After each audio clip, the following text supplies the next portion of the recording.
Okay, so welcome to our, I guess it's turning into a podcast. Really, when we first thought of this, it was just a chance for some authors to meet and talk to some writers. But it seems like we're going to be doing this regularly. So I'm Chuck, and here with Justin, who's the co-host.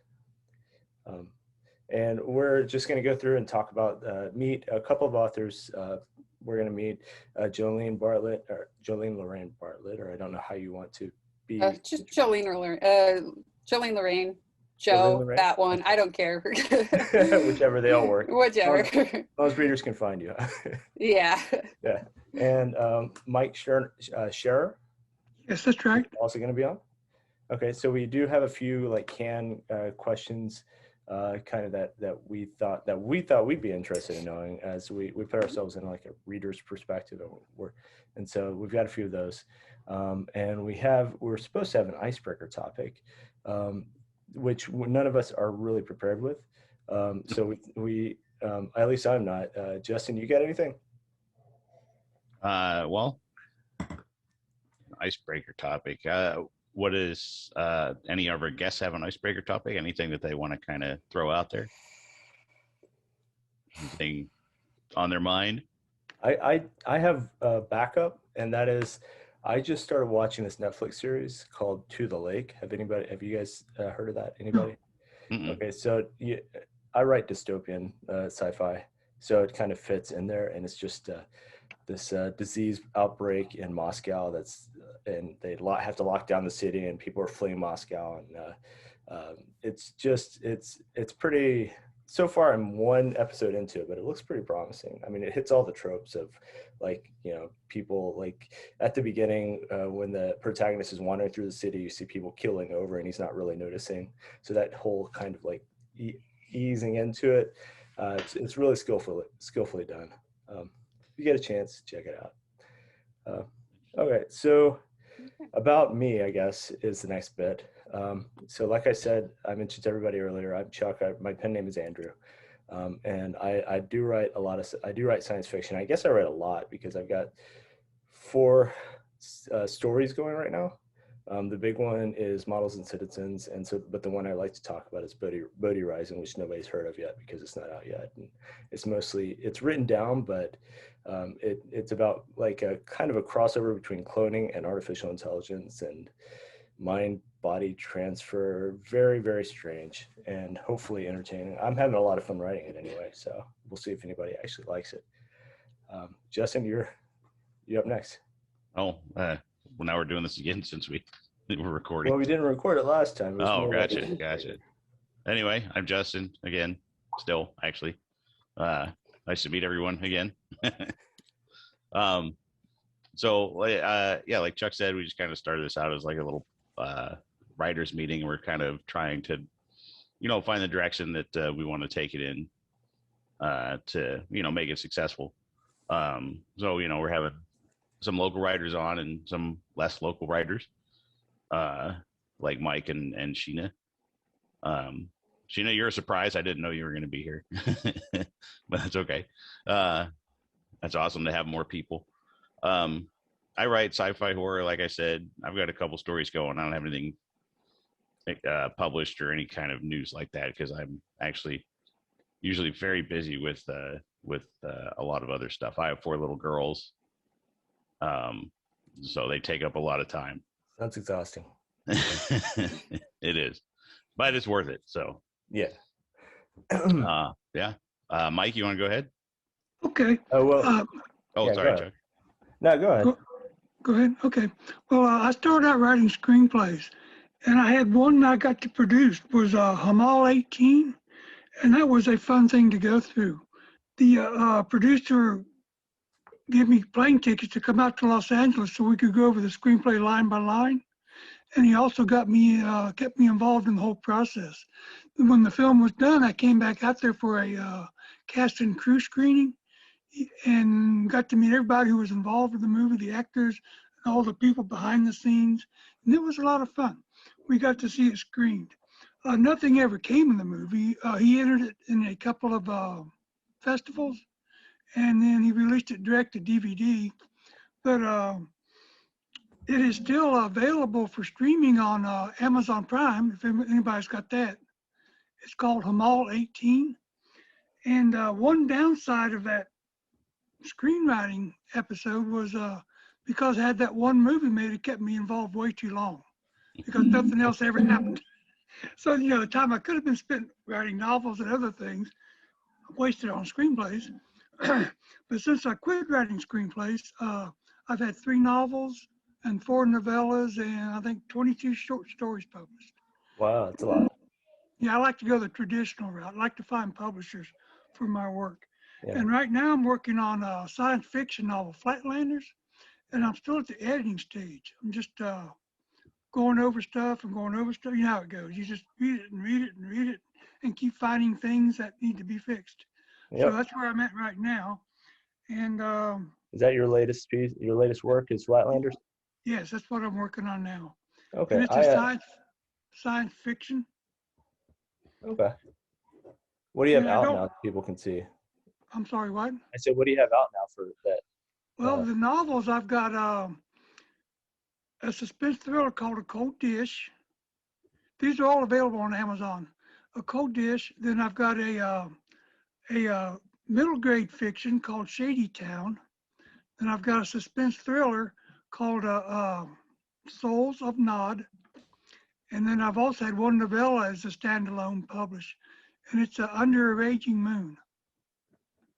And all these are on Amazon. Cool. I'm gonna check some of them out. That's what I'm writing down as some titles. Oh, thank you. Well, with Flatlanders, I haven't got the part where I've, come up with a blurb for it yet, or really a good synopsis. But briefly, what it's about: it's a physics graduate student, Mickey, who's contacted by somebody from a higher dimension whose name is Eden, and she ends up trading places with him. Her consciousness goes into his body and his dimension. His consciousness goes into her body and her dimension. And what she's trying to do, her dimension is vastly overpopulated. People are just like sitting on top of each other. So she's wanting to open up a doorway so that all of her people can flood into our dimension. And of course it doesn't work because people from higher dimensions get involved. And so the complications keep building. And eventually they end up being attracted to each other, start out as enemies. But it's not like she's a really evil person. She's doing what's best for her world. Right. She's trying to relieve the overcrowding. That's her solution to help her world out. So she's not really an evil villain. And it's a pretty light tone. If I had to use a meat like I used to do with screenplays, I'd say a Flatlander was a Hitchhiker's Guide to the Galaxy meets Alice in Wonderland. Okay, interesting. To give you Nice an idea hook. what the tone is like, it's a very light tone. Yeah, I like that a lot. That's kind of neat. I want to check that out. The higher dimensional thing. I read a short story. Like my daughter's into science fiction, so I recently read a short story about a fourth dimensional being that was stealing things from the third dimension and moving them into the fourth dimension. So people and things were kind of just disappearing, which is really an interesting exploration. If you think about, my daughter's 8, and she wrote it in such a way that she actually caught on and figured out what was going on and understood the story, which I think is a gift for people to be able to do that. Jolene, do you want to tell us about like yourself and some of your latest projects? Sure. Yeah. So, Jolene Loraine.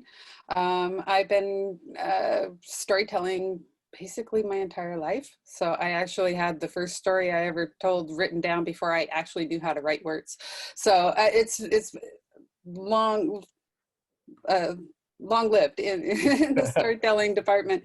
That's interesting, that got another screenplay writer, and I do work in film. I actually own a film company.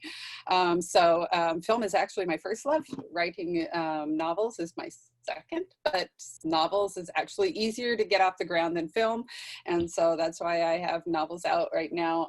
So yeah, the first novel is the Nighthawk series. That's my main series. And so it's grown into, there's 5 published books right now. So I'm working on the 6th in the series.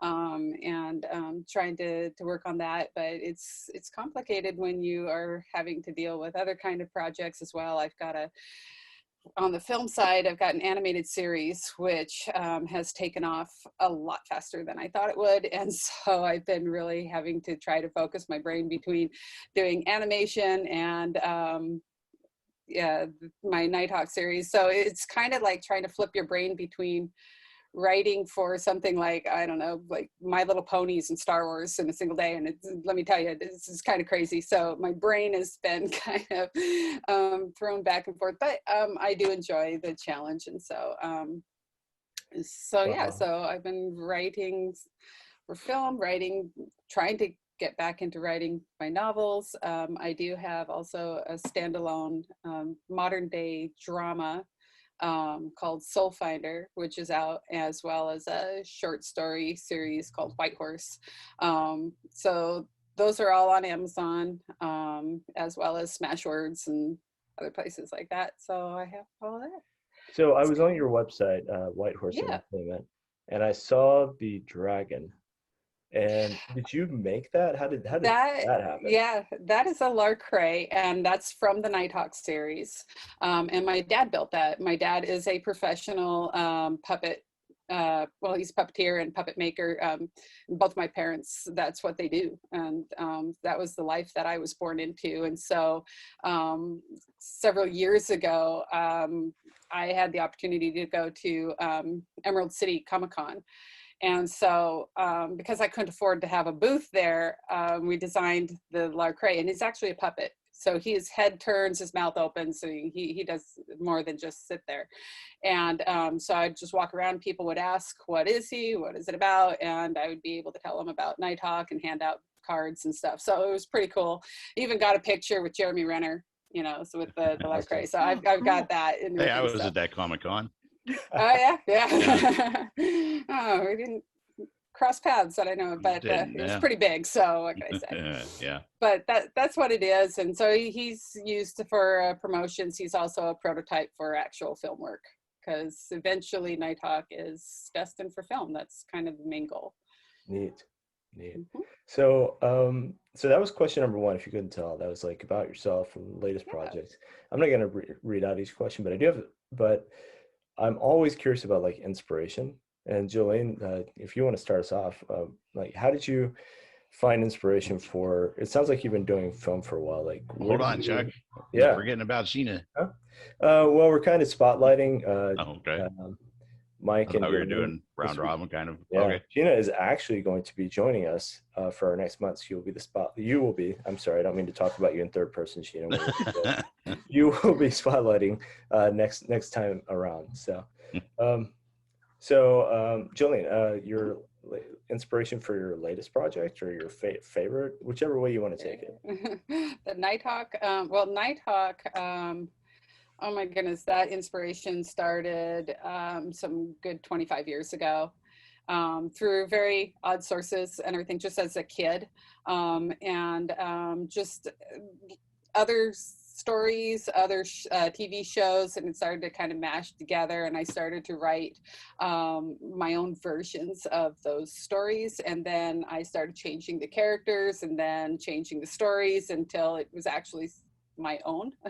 And but it just came from years and years of just kind of finding inspirations from all kinds of sources. A lot of people go, oh, you know, it's like Star Wars inspiration, and I guess there's a little bit, but actually Star Wars was not the main inspiration. There was more kids shows and stuff, but you wouldn't know that by reading the Nighthawk series now, because it's not kids. Well, I mean, teens could read it, but it's not a kid's piece by any means. Right. But yeah, it's not a middle reader. It's not YA. It is an adult stuff, but it did have its origins, you know, in some odd places. But it's just a matter of finding a character that really spoke to me, and then just continuing to build from there and go, okay, what would I do, you know, if I was that character, and then just keep building. So yeah, Nighthawk, I mean, inspirations. I mean, I grew up watching everything from Star Wars and Neverending Story and lots of Disney, and I mean, anything that was fantasy, sci-fi, and stuff. Yeah, so I just had lots of inspiration there. And again, film was a huge inspiration. I was actually on a film set when I was about 5 years old. And so I actually in front of the camera at 5 because I was small enough to fit into the costumes of it. So I got a little kind of stunt type of a role. It's in my blood. And so I write from a film perspective, and I find a lot of inspiration from film. So Very cool. I try to write that way. I've seen some of your, I've read some of your stuff, and I have to say it's very engaging, and it's really hard to put down. And yeah, looking forward to reading more, actually. Appreciate it. Sure. Mike, tell us about your inspiration. I'm curious about Shady Town a little bit, but I understand that you've also got this multidimensional story that you're telling. Where do you come up with this stuff? Well, the title Flatlanders, I got that from that Flatland by Abbott. That book was written in the 1900s, where I first read that in school. It's a classic from the 1900s. And I'm just fascinated with physics. Physics is weird. You know that what is it, Stanford Linear Accelerator? You know that the tunnel is 2 miles long that they built to study particle physics in? Well, when they get up to particles up to like just below the speed of light, that actually physically shrinks to 3 feet long. Don't ask me how. But it's not a math number trick. To the particles inside, the tunnel actually becomes 3 feet long when you reach that speed. So when you reach those kind of speeds, just below the speed limit, it's not only time that shortens, it's also length. It's just a fascinating topic for me, always has been. So I wanted to do a book with dimensions. And people that study quantum physics, they postulate there's like 10 or 11 dimensions totally. The math just seems to work out that way. And the string theorists even go farther. They say there's either 10 or 26 dimensions on our planet. And so that's just a fun thing to play with. That is. Yeah, I've read a bit on string theory. It's I've read a lot on string theory. It's really kind of I can't wrap my head around it, and there's a lot of numbers involved, but it's fun to just think about higher dimensional planes and stuff like that. It's just a lot of fun. Has COVID, have you changing the topic slightly, has COVID affected had an impact on your writing, like what you're choosing to write about or how you're progressing with your writing? Well, I actually had 2 short stories published in COVID anthologies this year. I didn't know there was a thing called COVID anthology. There's been several of them. I've got my one short story, The Hospitaller, was in a Writers in Lockdown anthology. This editor in Australia put together.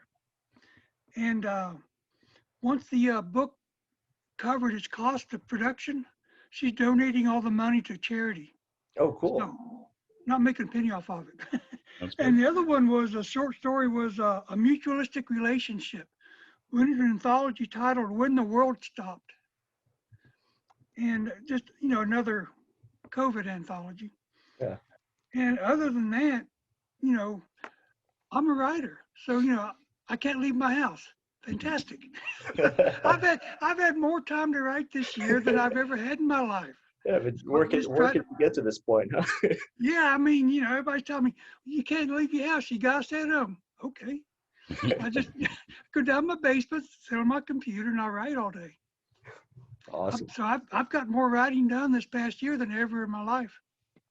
Yeah, that's good. So an upside to the whole situation. Right. I like to think that people are reading more now because eventually, I mean, I don't know about you guys, but I'm exhausted most of my Netflix shows. So oh, yeah. I definitely and I've gone through my top tier of science fiction books that was on my list already. So now I'm picking up stuff from like folks I've never met before and just random stuff, just trying to feed the addiction. So can I make a recommendation for Netflix you might have missed? Sure. Did you see Dark? Did you see Dark? Dark. There's 4 seasons of it. Yes. Was it the tunnel? Yes. You saw that? Wow. I know. I like the most twisted time travel tale I think I've ever seen. And Don't spoil it. It was well done, and here's how it ended. No, I'm just Come on, Chuck. kidding. Man, it's messed up. You'll love the ending, though. All right. So, Jolene, are you in the same situation? Does this help you? Or Well, I really envy Mike that he could just sit there and get lots and lots of writing done. I've been in the other camp, and it's really interesting. I've actually heard other authors and stuff say that this past year has actually been really hard for them to write. It just kind of like everything just kind of goes on hold, including creativity and everything, and they just feel like they're in this kind of funk.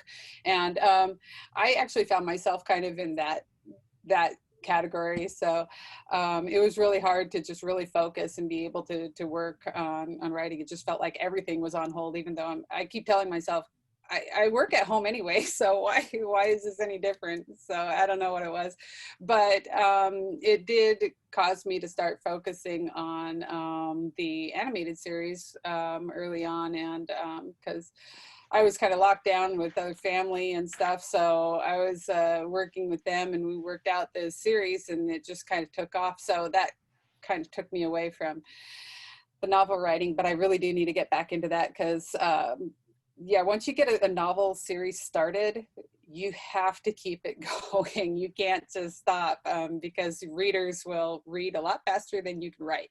And so you got to be able to keep feeding them. And so if you leave them hanging for too long, you lose them. And so it's kind of, I'm kind of under pressure now to get back into actually focusing on novel writing. So hopefully I can start doing that, and my creative juices hopefully will start kicking in.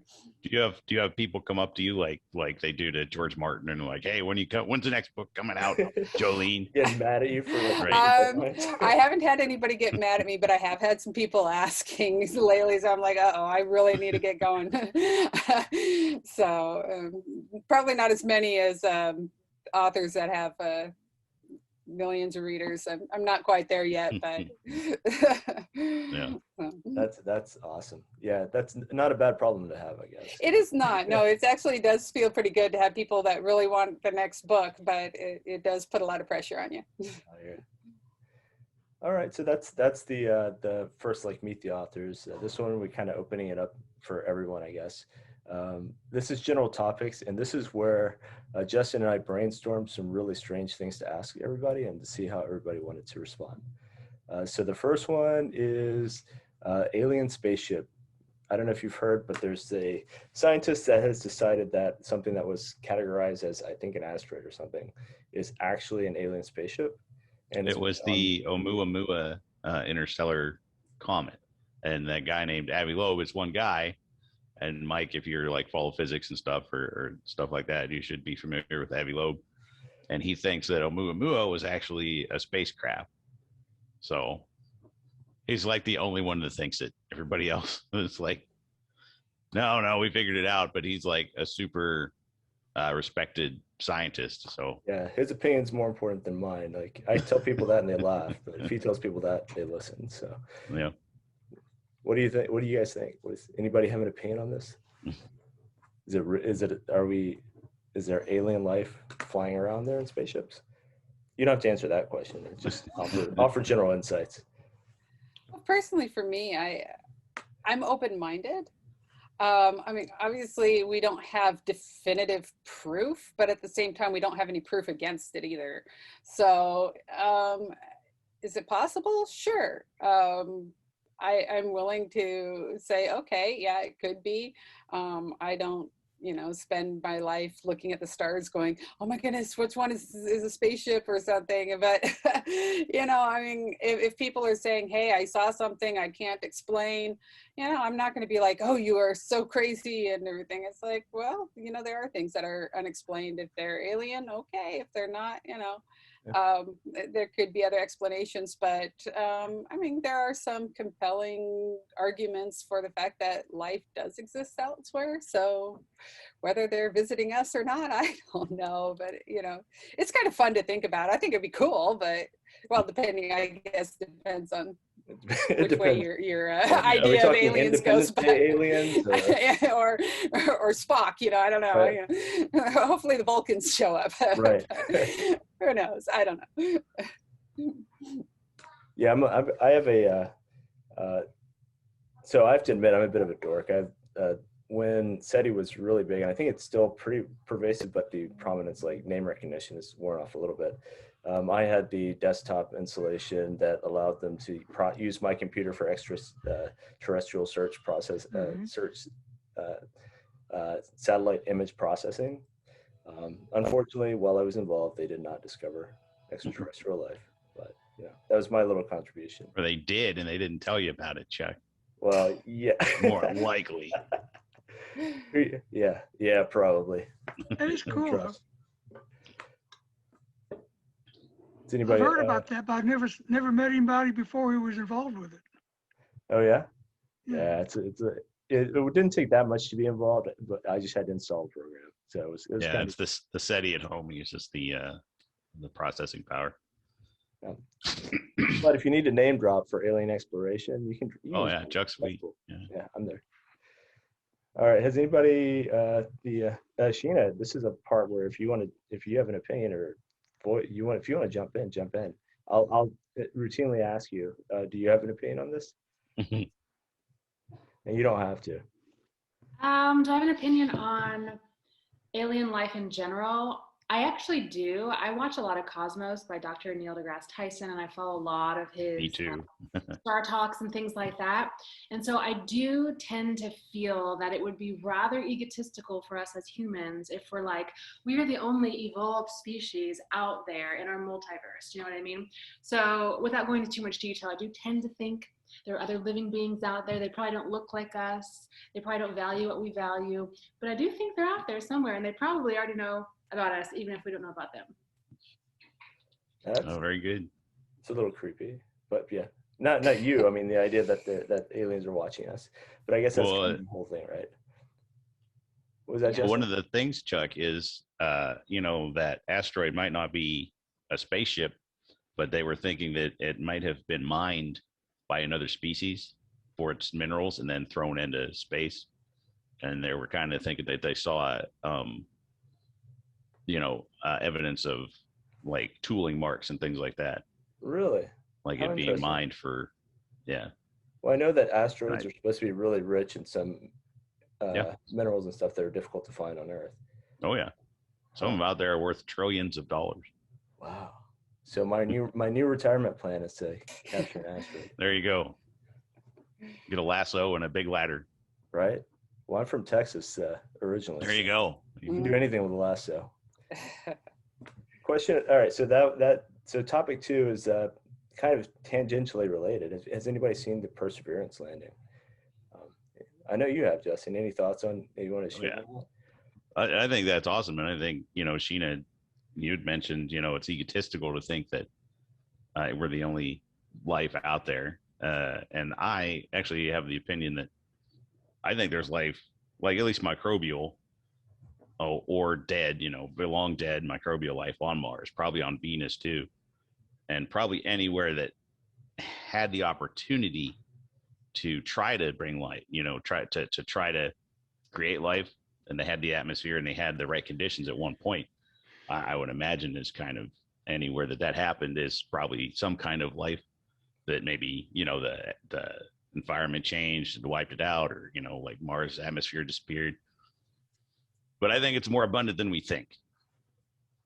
Sure. That's interesting. Let me ponder that a moment. No, I'm just kidding. All right. So put on your thinking hat. Yeah. I should get one of those. So next thing, I think the next topic is, what should our readers or watchers, what's the next thing that they absolutely have to engage in your opinion? Start with what kind of media are you consuming? Yeah, well, it's up to you. Whatever you want to pitch. Anybody can take it. Yeah. Well, I try to read books in different writers groups that I belong to, read each other's books. And I just finished a very good one from a science fiction group on Goodreads. You might be familiar with this one. It's a Colony by Benjamin Cross. It was a very good book. Wait a minute. Where have I heard Benjamin Cross? It was It was a group read on Good Book. Oh, okay. So I have seen Might that. have heard it there. Yeah. Okay. Yeah, it's set in the Russian Arctic, and it's pretty interesting. Also, I just finished reading Big Little Lies by Lion Moriarty. I couldn't put that thing down. At the beginning of it, you're told, you know, that somebody in the group has died, and somebody in the group has killed the person. So through the whole book, you know, you're meeting all these characters trying to, well, which one died, which one was the murderer. So you get to the very end, of course. But it was a funny book. It dealt with serious topics, but it was also very funny. And there was this one line that just grabbed me. Does that ever happen with you? You'd be reading a book and just a certain line will just pop out at you. Let me see if I've got it here. Yeah. It's this one character called Gabriel says, I was considering cannibalism by this time. Carol looked delicious. I just had to stop and read that about 3 or 4 times. Now the book has nothing to do with cannibalism, but Right. it was just a funny line. That's interesting. Yeah, my favorite line is I picked it up when I was a teenager, so it might sound a little dated, but it's the Gunslinger series, the first book of the Gunslinger series. That first line, the man in black fled across the desert and the gunslinger followed. That's like my favorite line of all time. Mm. Unfortunately, That's that opening line just grabs you. Yeah, it just grabs you and sucks you in and doesn't let you go. And that first book is pretty amazing. I thought at the time. Now that I'm older, there's some things that I really disagree with about the book, but that's just me changing as a person. I don't think the writing has degraded or anything. It's still a good book. What about you, Jolene? That's not an uncommon thing. Oh yeah. I mean, I watched a show called The Prisoner when I was younger. I thought it was like the greatest thing on TV. I just rewatched it like about a year ago. I was like, I like this. Yeah. Well, the good news is The Princess Bride still seems to hold up well over time. Yeah. So you can rewatch that. That's okay. Mm-hmm. Jolene, what are your thoughts on? Reading, watching, what to read, what. Yeah, Night exactly. Talk series. Nice plug. Excellent read. Yeah. Okay. Oh goodness, I haven't really been reading a lot lately, just because I've been having to focus on trying to write. So I usually, when it comes to reading, if somebody asks me, what would you recommend for an author to read, I usually say, if you haven't, read the classics. I mean, that doesn't mean you can't enjoy reading, more modern stuff or things in your genre, but read those classics. And when I say classics, I mean like H.G. Wells, I'm talking Charles Dickens, Doyle, London, the classics.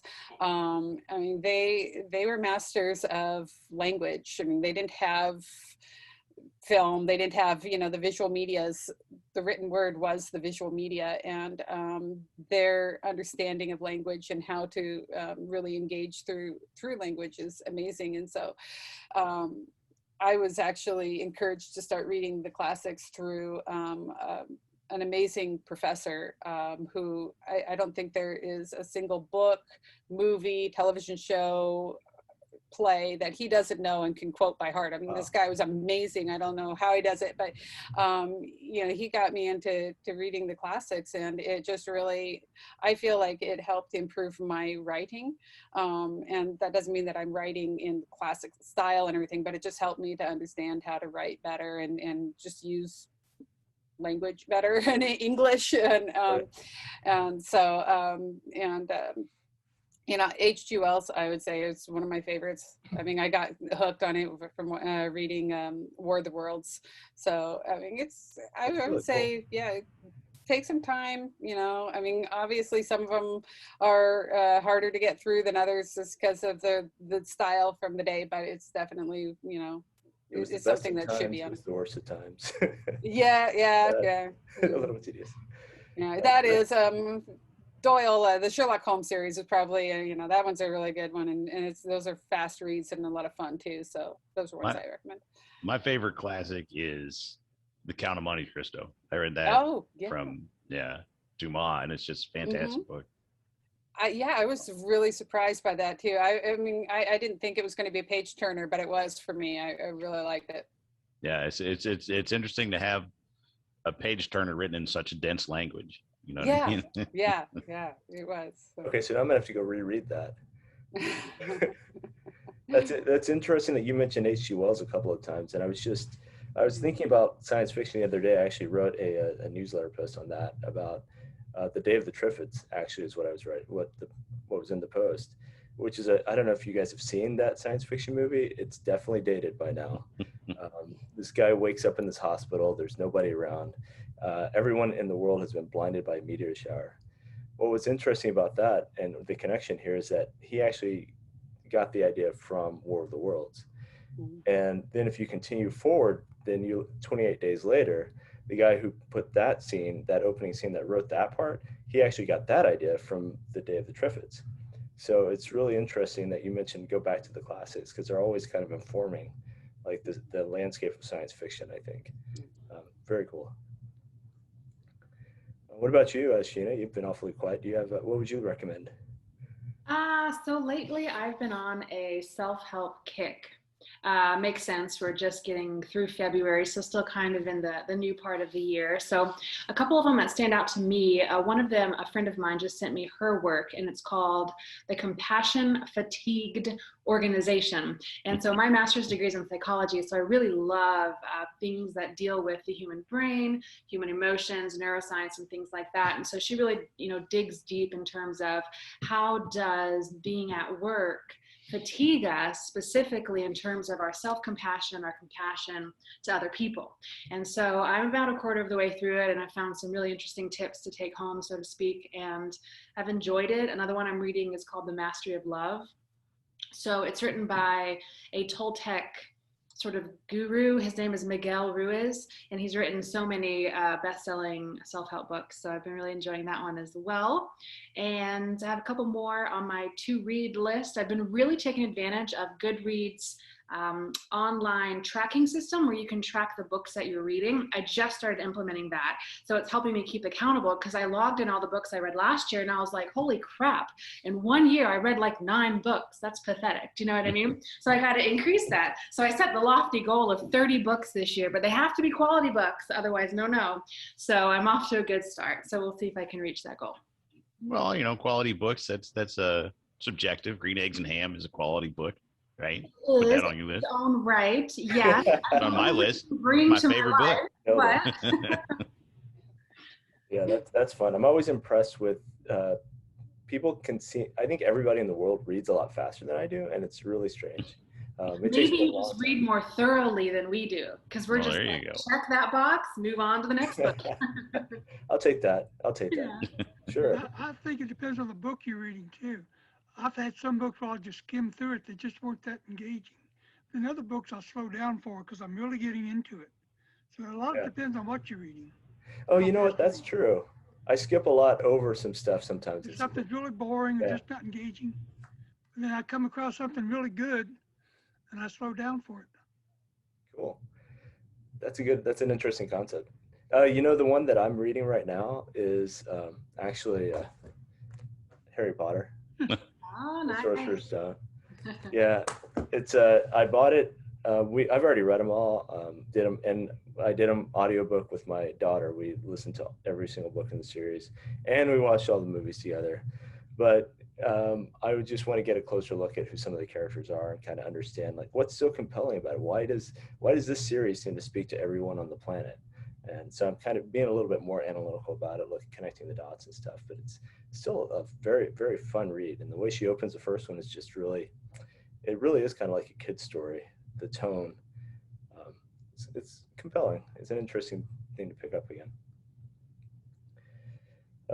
So I think we actually ran through that pretty quickly. So does anybody have questions or things that they are just like burning to talk about? We got a lot of we're all authors here. What are some? I've got questions, but what have you got? Well, I want to know what the name of Sheena's book is. Oh, my book is called Leaving Safety. Leaving Safety. Okay.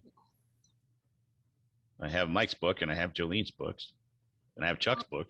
Apparently, I'll be back next month, so I'll be happy to tell you all about it then. Okay. Well, we got time. If you want to get into it here too, it's perfectly fine. I'm actually interested. Go ahead. Where can I find books by Mike and Jolene? Do you guys have websites, or do I just go straight to Amazon? I've got a Uh, website. It's mikesherer.org. Okay, I'll put that in my phone. MikeSherer.org. Okay. That's SHERER. SHER. Okay. Thank you. And also, they're also all on Amazon. Okay. I got the Kindle version of your Shady Town book, Mike. I couldn't get the hardcover Kindle one yet. version, digital and paper. Yeah, You and got I it, have Lenny. a Go ahead. Oh. Jolene. yeah, I have a website for the Nighthawk series. So it's just nighthawkseries.com. So just Perfect. yeah. Thank you. I got it in my phone, so I'll go check it out later. I'm excited. Oh, okay. Thanks so much for letting me just creep on in here. I got the email from Chuck and I was like, oh, this Saturday I can join and just like observe and support. So thanks so much for having me. I'm really excited to learn more about Mike and Jolene's work. And yeah, especially I think both of y'all, the way that you expressed your works, it's just so authentic. Do you know what I mean? And I appreciate the passion and the intrigue that you create when you're describing them. So I'm very curious to go check them out. I cannot wait. Both of them sound super interesting. So thanks for sharing. Oh, thank you for listening. We appreciate having you here. Yeah, one thing you said about passion and everything, and that's one thing that I've known for, well, both writing and filming. If you're not passionate about what you've just written or what you have just created, nobody else is going to be. You are going to be your biggest fan. And so when I've been at book signings and stuff, and people are asking questions about my books, when I'm excited about telling them about the books, they're more excited about picking up the book and reading it. And so it's just kind of a thing to think of as authors when you get out there and you start pitching your stuff. If you're not really, I mean, it's like, yeah, I wrote it. It was fun to write, but you know, I'm ready to move on. Nobody's really going to be interested in it. And obviously there's a genuineness. I mean, if you're not really genuinely passionate about what you do, people are going to pick up on that. And I think everybody here is genuinely passionate about their work and everything. So I think you've got, you know, that going for all of us. But that's one thing I've noticed is that if you engage in your writing about writing and about reading and about having readers around you, people are going to be more interested. And I have observed authors who've been at book signings and they just sit at the back of their table and just kind of stare at people. And when people ask, well, what's your book about? And they're like, well, just read the back of the book. You know, they're not willing to actually explain what the book is or just share. And it kills them. So, you know, so when you're talking about passion and everything, it's like, yeah, it really does pay to be passionate about what you do. Not just about your work, but just about writing in general and that whole literary process and stuff. So I just got that vibe. Like it kind of occurs to me just listening to the way you explain it, that if somebody wanted to read the back of the book, they could just read the back of the book.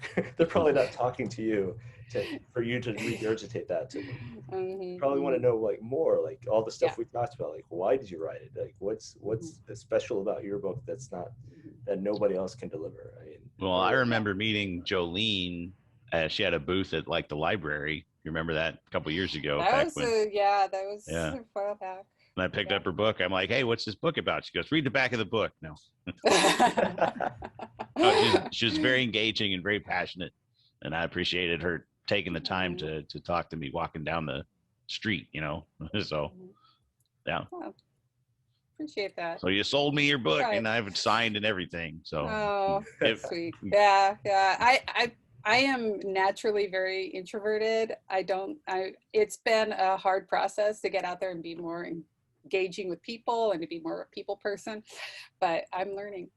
It does pay to interact with people. Yeah. I have an author-centric question for you guys. So you mentioned signed copies, and I think I'm doing it wrong. So how do you handle getting signed copies out to people that ask for them?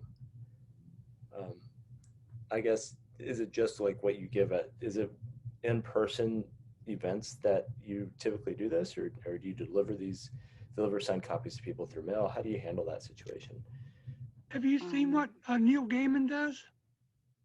He'll go into a bookstore, pick one of his books out and sign it and put it back on the rack. Oh, He really? goes around different bookstores doing that. Oh, Nice. interesting. So you never know what you're gonna get. For me, it's been basically the point of sale, actually in person book signings and stuff. And I do find as an author, especially as a new author and stuff, that's where most of my sales come from, is actually face to face, talking with people and selling the book directly to them. And that's when, things are autographed. Though I have had a couple of people that have asked for, they've contacted me directly and said, hey, will you mail books to me, and have them autographed. And so I've done, that kind of things a few times, but most of it is just through book signings, physical book signings. That's hard to do in a time of COVID, I guess. I was just thinking that, 'cause my social media game's pretty strong, and I do marketing for my day job anyway, so I've been kind of leaning more in that direction. So what I started doing was, you can always go to Amazon and buy my book, of course, but then I started doing little teasers and like reading passages from the book and then tying in at the end, hey, if you want a signed copy, go to my website, order it through my website, and I'll ship it out to you. So that got some pretty good results as well for people who, for whatever reason, wanted my little scribbled handwriting on the cover. I don't know, but it's okay. But yeah, so that was kind of how I did, because with COVID and everything, it's just impossible. And here in Michigan, we've been very, very conservative. So we've been like seriously shut down like for the whole year. So it's been really difficult. So yeah, interesting. Yeah. Can't wait to, I'm getting excited about going to authors events, because it's my first published book is this year. And so, but now, and then COVID, and then I'm like, okay, well, I won't be able to do all that stuff. So we still have to, anybody that's publishing now still has to figure out how to like navigate the social media, which I'm horrible at, navigate the, just the whole like digital or virtual ecosystem, and still get your stuff in front of people. Yeah, digital marketing. Yeah, for sure.